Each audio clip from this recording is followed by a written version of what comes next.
O Brasil está no topo do ranking dos países com a população mais estressada. É o que revela uma pesquisa internacional. Por aqui, quase 70% dos profissionais sentem estresse no ambiente de trabalho. Por isso que eu danço. Tem que dançar, ué. Solta o corpo. É preciso ficar atento aos sintomas para evitar que algo mais grave aconteça.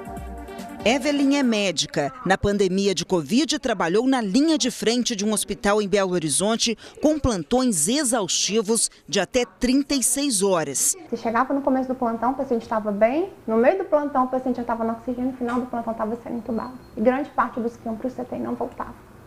E no meio disso tudo você tinha que correr, porque era uma fila. Eram muitas pessoas precisando de assistência.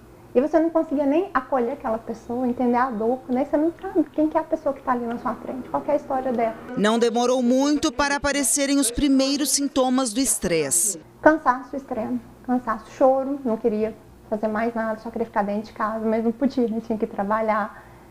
Dores no corpo, mal-estar, enjoo, então era meu corpo pedindo socorro.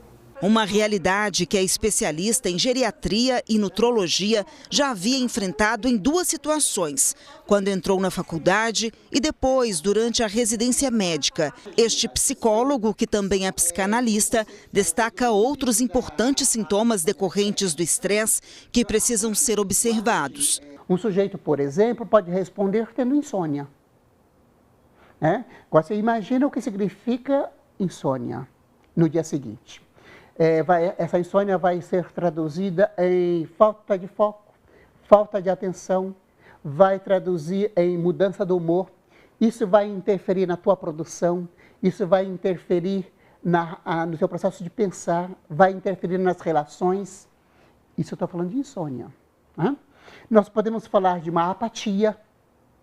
O sujeito vai criando dentro de si uma sensação de indiferença, vai perdendo o estímulo, vai perdendo a alegria. O especialista destaca ainda que é preciso observar as coisas que acontecem fora e dentro de cada um.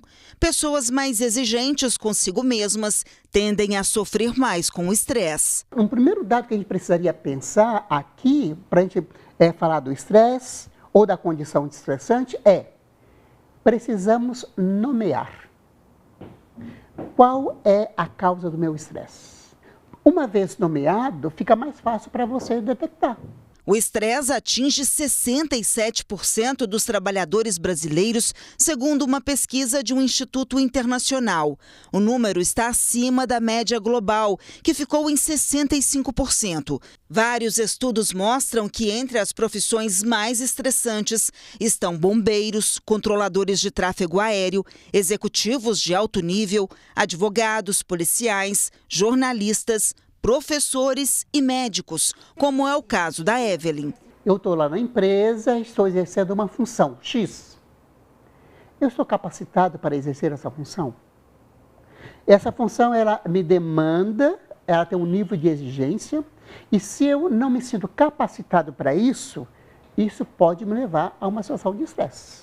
Ficar angustiado, ficar ansioso, e porque eu preciso, no final do mês, entregar alguma coisa. Uma profissão estressante é geralmente definida por vários fatores, como altas exigências e responsabilidades, ambientes de trabalho de risco, carga horária intensa e prazos rigorosos, além da exposição a situações emocionalmente desgastantes. Às vezes o trânsito está ruim, o passageiro não entende isso, fica irritado pelo tempo que a gente gasta.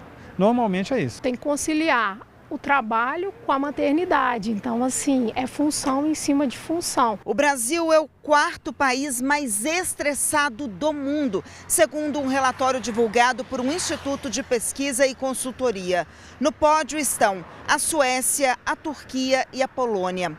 O cenário é preocupante, uma vez que se a condição clínica não for tratada, ela pode desencadear várias doenças.